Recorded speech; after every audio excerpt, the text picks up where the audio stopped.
জীবনে যত জায়গায় যতভাবে বাংলাদেশকে অপমান করা হয়েছে, বাংলাদেশকে ছোট দল বলা হয়েছে, বাংলাদেশকে যত লিজেন্ডারি প্লেয়াররা বাংলাদেশকে অপমান করছে, ঠিক ততবারই সেইখানেই বাংলাদেশ তার দাঁত ভাঙা জবাব দিয়েছে।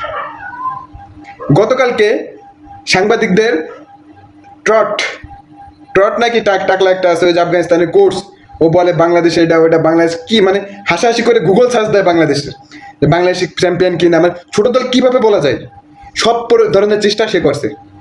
আজকে ফলাফল কি? বাংলাদেশ উইন। আমি শোয়েব মালিককে আবারও বলতে চাই, আমি আহমেদ শেজাদকে আবারও বলতে চাই, আপনারা ভাইরাল হওয়ার জন্য অনেক কিছু আছে, বাংলাদেশকে বেছে নেবেন না, বাংলাদেশ সম্পর্কে কোনো খারাপ ধরনের মন্তব্য করবেন না। নেক্সট টাইম আমরা চ্যাম্পিয়ন দল, বাংলাদেশ যেটাই করুক সেটা আমাদের রক্তের সাথে মেশা। আমরা খেলাপ্রেমী মানুষ, বাংলাদেশের ক্রিকেট প্রত্যেকটা মানুষের রক্তের সাথে মেশা, এটা মনে রাখতে হবে। ভালো করলেও আমরা বাংলাদেশ, খারাপ করলেও আমরা বাংলাদেশ। আপনারা এর ভিতরে কখনো নাক গলাতে যাবেন না, কারণ আপনাদের কারোই কথা হয় না। আমি আপনাদের সম্পর্কে আর কোনো কথা বলতে চাই না। বাংলাদেশ অভিনন্দন, প্রিয় টিম বাংলাদেশ, সামনের দিকে এগিয়ে যাও। তোমরা হারো, তোমরা যেটাই করো, আমরা তোমাদের সাথে আছি। ধন্যবাদ সবাইকে। বাংলাদেশ অবশ্যই আগামী ম্যাচগুলোতে জয়লাভ করবে।